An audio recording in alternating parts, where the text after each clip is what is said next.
Hello everyone, this is Boricua Binks and welcome back to Let's Play the Confines of the Crown, where we will be continuing off after last episode where we went to speak to the prince and princess, and we're trying to figure out, what we're gonna do about this situation because people are, I think they said the guards are going crazy and like they killed some woman who was associated with the guy who tried to assassinate the princess. So there's just a lot of crazy stuff going on.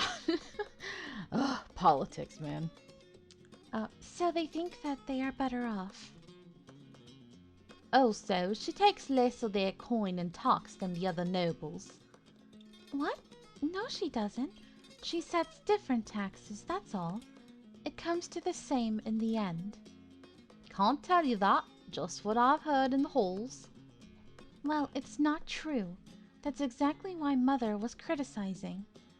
Marie takes in the same funds as any other lord, but doesn't use it as she should. Any hearth you hold, you must invest in, or what's the point of having rulers at all? That's why you will be a wonderful wisdom. Aw. So Marie promises her people more freedom and prosperity, even though her promises are hollow. That's a dangerous combination for fomenting? Is that? I mean, the word sounds right, but at the same time looks wrong to me. Hold on. Fomenting? Okay. To instigate or stir up an undesirable or violent sentiment or course of action. I thought it was missing an R, but no, fomenting. Okay. For fomenting rebellion, she may have her own supporters. Those must be the Marianites that King Praedric was talking about. But Aunt Marie can't be responsible for the attack. Family does not always imply loyalty. There's nothing for her to gain anymore. She gave up. Sophia's married now. Even if I did die, the power would not pass to Aunt Marie. She controlled Sophia's choice of husbands. Who's to say she isn't controlling Farad? Or Duke Farad could be acting on his own. They may have motive, but is there any evidence? Nothing as yet. I wasn't making it up earlier what I said. Him and his folk have been keeping the maids out of their rooms. That's suspicious. You also said you knew what Farad and Sophia were plotting. I did? At the river. She was probably just saying whatever to get you to spare her. Oh, well, that part I made up. Thought you'd be interested, that's all. Then if you have nothing useful to contribute, perhaps you should remain silent. It would be funny if she does turn out to be his sibling because they're always bickering, butting heads. I could see that. Whatever. No, we do appreciate having you here. You have seen a different side to the palace than we have. Actually, I haven't seen much at all other than books and the view out my window, not until recently. I'm not very good at this, am I? My first attempt to push my own will in politics has turned into a disaster. No, it hasn't. Things are just confused right now. That happens. When I was a little boy, I used to get into so much trouble, and would think my parents would never forgive me. But then a few days later, the storms blow past, and everything is all right again. Tomorrow your guests will approach on bended knee and beg to be allowed back into the palace. The musicians will strike a new tune, and the play will go on. Do you really think so?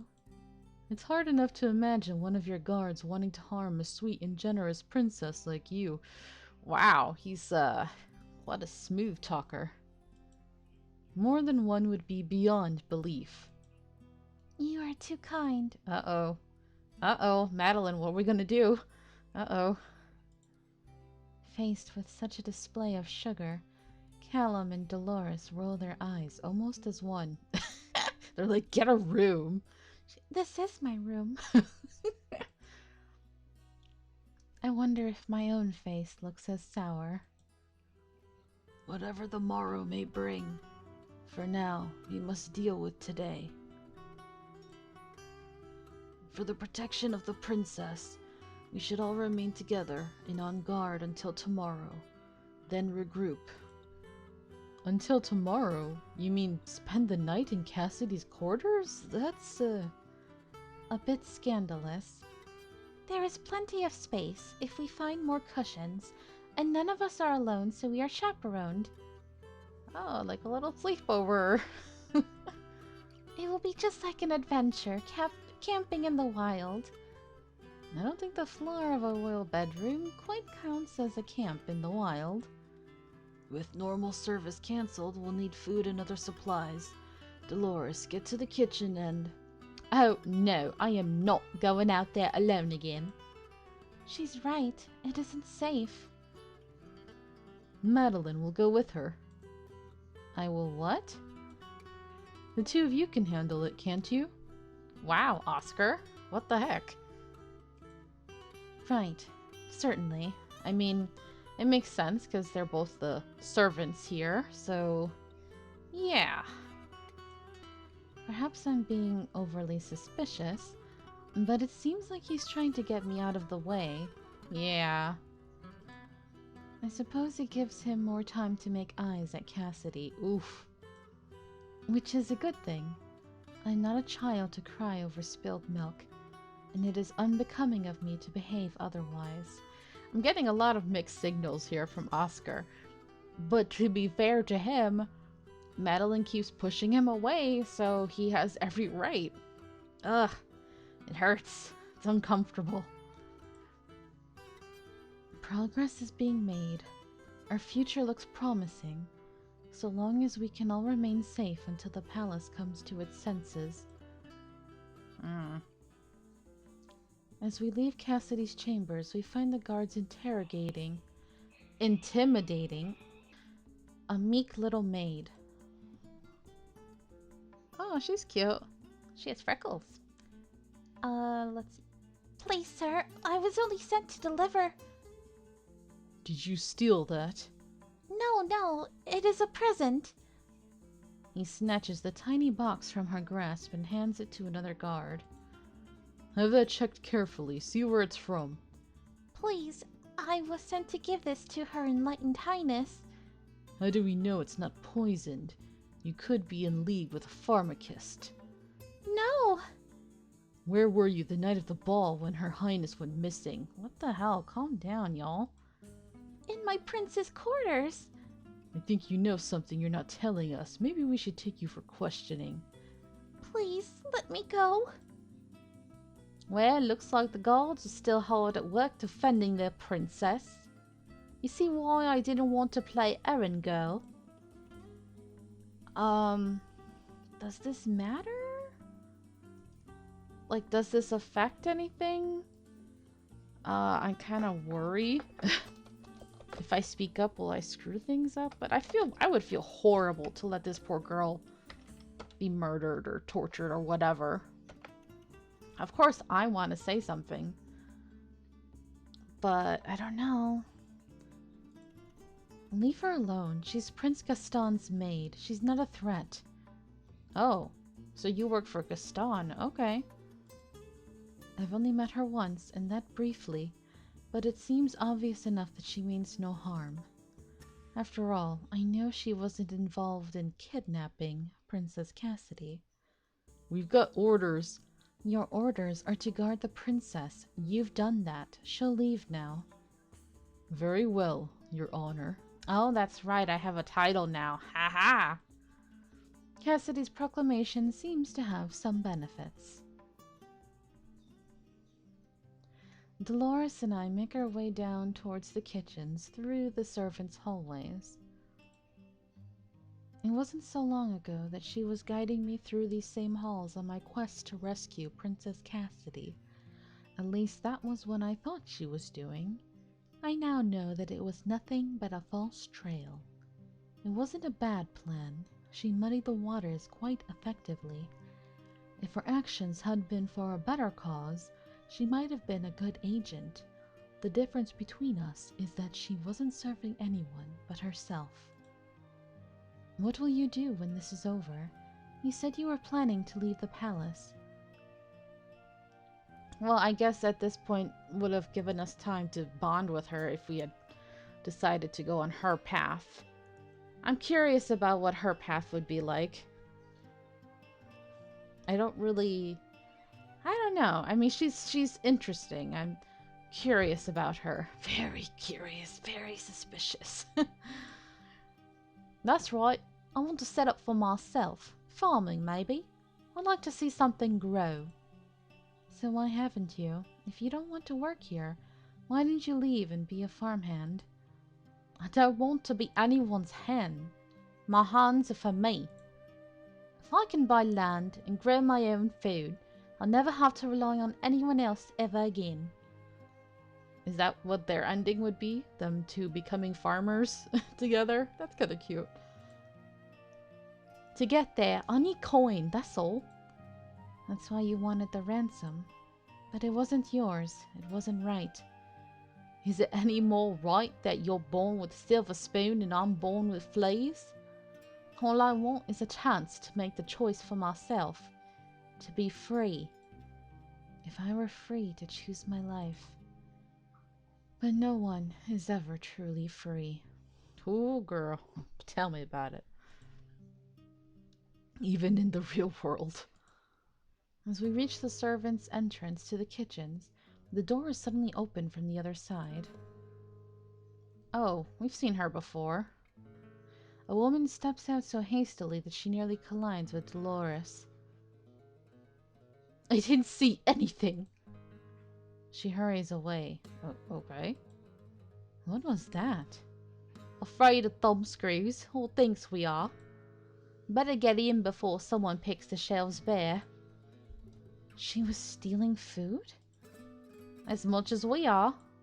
We're not stealing anything. We're taking it to the princess. The kitchens are supposed to feed her.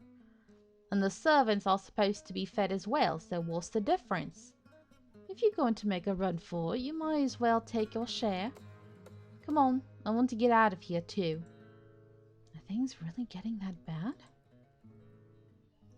Dang. We return to Princess Cassidy's rooms, arms laden with bottles and paper packages of food. It doesn't look like there's been any trouble in our absence. The three young royals are seated around a table, engrossed in a game of cards. I can't tell who's winning. Callum's face is smooth and composed, revealing nothing. Oscar and Cassidy, on the other hand, shoot challenging looks at each other every time they lay down a pair. Oh, aren't they cute? The princess draws another card and laughs, her eyelids fluttering with delight. Oscar smiles at her expression, his cheeks glowing. Ooh. Why does it feel like he's already smitten? Yikes. I could ask for a seat in the game, but it looks like they have all the participants that they need. It doesn't matter. My role here is to serve and protect. I can do that just as well at a distance. We are all together and safe. We have supplies, entertainment, and guards. Despite the disruption, we will be fine. Tomorrow, everything will be different. Chapter 7D, The Siege. Uh-oh. As expected, a night in the scented sanctorum of a royal boudoir is far more comfortable than one upon an open riverbank. A wooden floor may be unyielding, but not uneven, and the princess possesses no shortage of silks and pillows to cushion our rest. However, what wakes us in the morning is not the twitter of birdsong, but the sound of shouting. This time it comes from outside the palace. What's going on? Stay back, I'll look. Motioning the rest of us aside, Callum approaches the window. Keeping the bulk of his body safely away from the opening, he shoots a swift glance outside. There's a crowd gathering. We're surrounded. What the hell is going on here? Is it my guests? Are they coming back like Oscar said? No, those aren't noble entourages. Those are peasants. Let me see.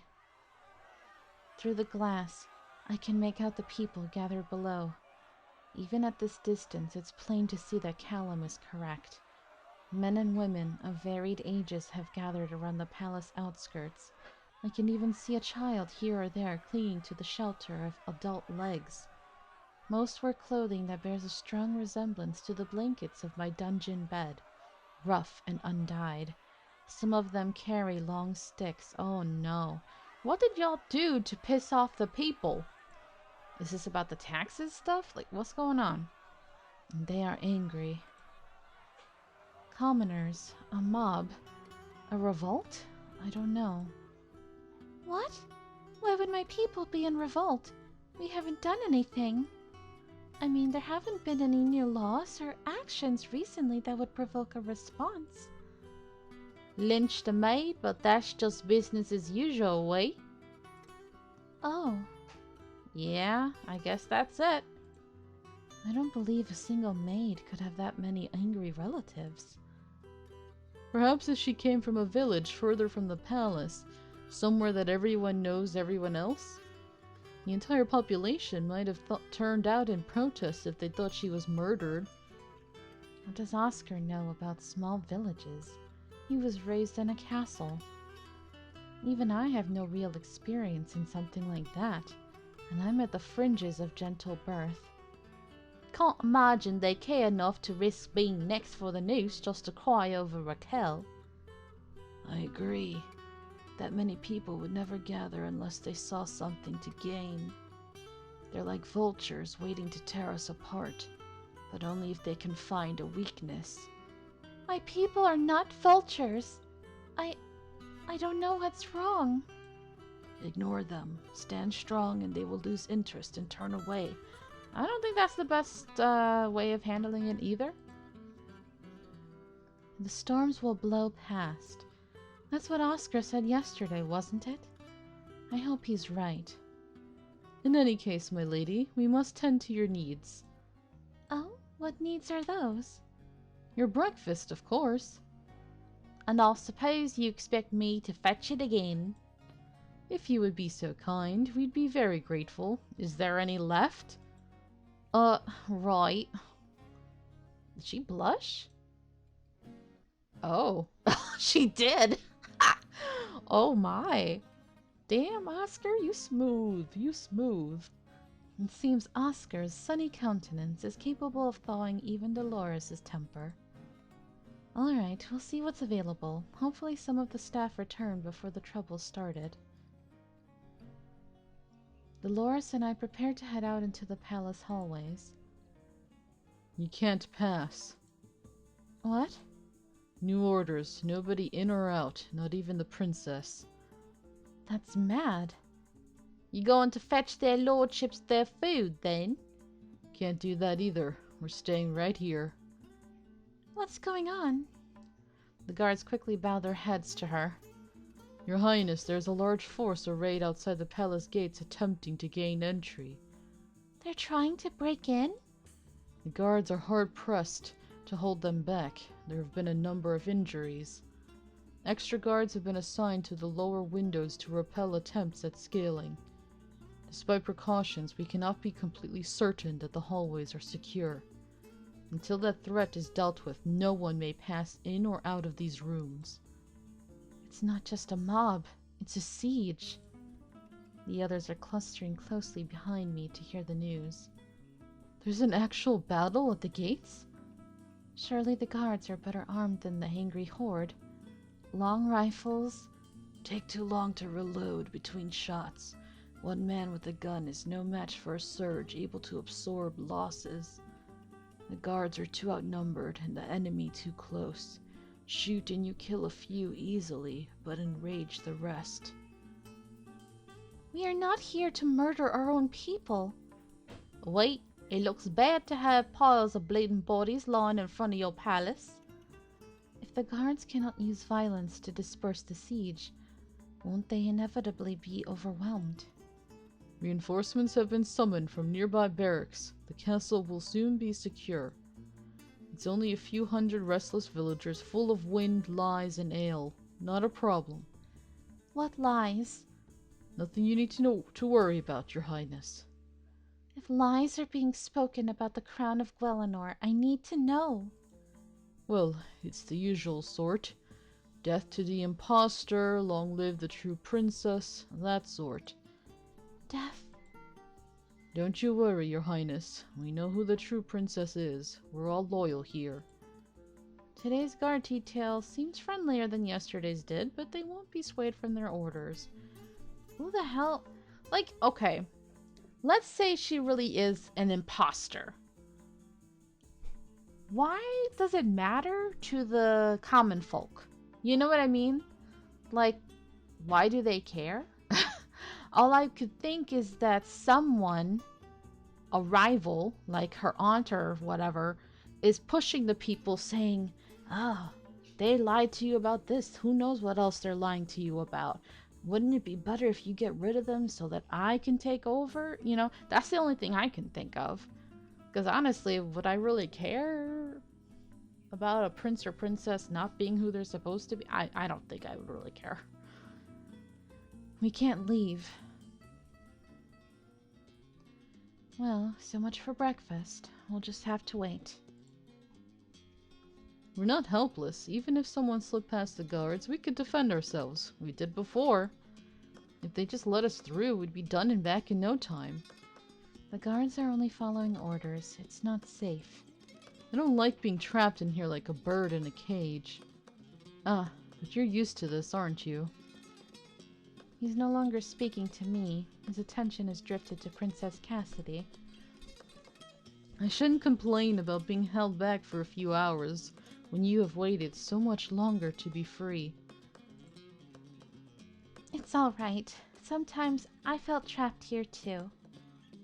He's sensitive to her feelings even before she voices them. She needs that. Needs someone to look after her. They really are, quite a couple already. Yeah, I'm starting to think I should have pursued Callum. As cute as the whole childhood friendship thing is, I'm seeing a really undeniable chemistry between these two. They look really, really adorable. Oh, I'm kind of sad though. But it is what it is. I guess everything that she said as her reasoning for why she couldn't be with him makes sense. It's just a shame. Yeah, maybe Callum would have been the better option. Oh well.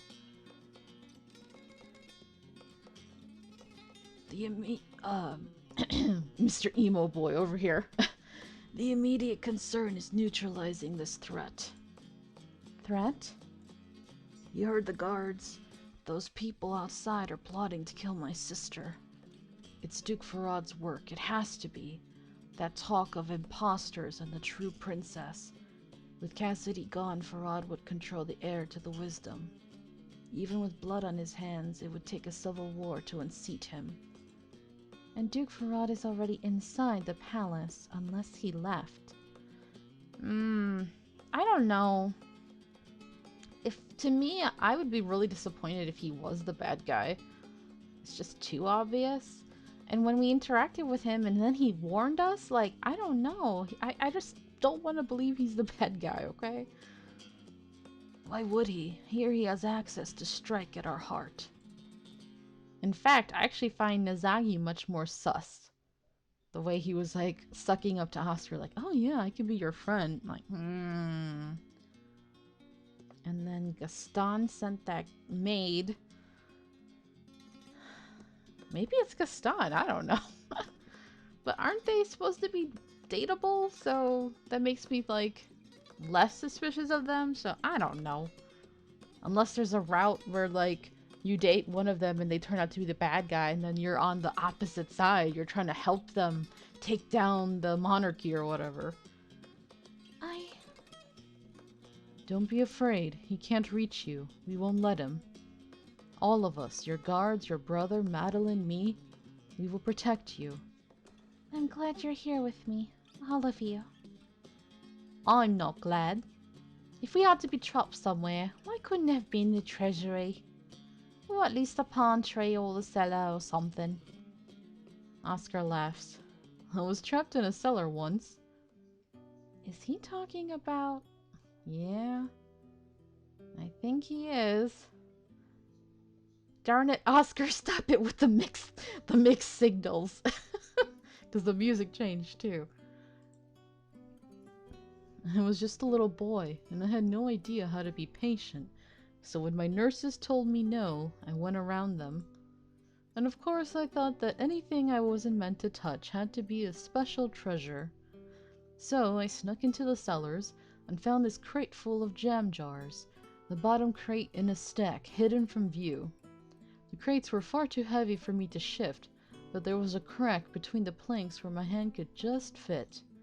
So I pushed my hand through the splinters, wow, determined, to grab a jar, and then I was completely stuck. Oh no! I couldn't get loose. I tried to stay quiet, but it was dark and my hand hurt, so eventually I tried yelling. But I was all the way at the back, and the kitchens above me were busy and full of noise. Nobody heard me. You must have been so frightened. It was awful. I kept thinking of all the terrible things that could happen. What if nobody ever found me and I starved to death? What if rats came and ate me alive? Ugh, that's a horrible way to go. What if I couldn't hold my bladder any longer, and what if someone found me after that? Callum's face twitches as Oscar's antics almost force him to smile. Yes! OT4! I don't really care about Dolores, but I still like my whole OT3 or OT4 thing. I really ship it. I really do. Dang nabbit, there probably isn't even a freaking fanfiction community for this. Makes me so mad. This happens every time I get into a fandom and I look desperately to see if there's anything, and there really isn't. Makes me so sad. Of course, that's why he's playing Jester. He's trying to keep our spirits up. So after a while, all I could do was sit on the dirty floor and cry. Poor little thing. How did you get free? I didn't. I was rescued by a girl I had never seen before that day. A girl who was older and taller and smarter than me, and promised that everything would be all right. She came out of nowhere and saved me, the one true hero of my childhood. Madeline, you rescued little Oscar from certain doom. And wasn't that dramatic? It was to me. He still loves her. Yes, there's still hope. Stop pushing him away, Madeline, please. Even though, yes, he would be really cute with Cassidy. You've always been my hero. Oh, I'm a sucker. I'm a sucker. To be sweet talked like that, like, damn. Uh-oh. Dang it, ruining the moment. Well, you know what? That's a nice abrupt way to end that episode. I think we'll leave it right here. Like, dang, man, ruining the moment. It was so sweet, but of course it couldn't stay this way forever. Alright, so thank you guys so much for watching. I hope you're enjoying this, and until next time, have a nice day.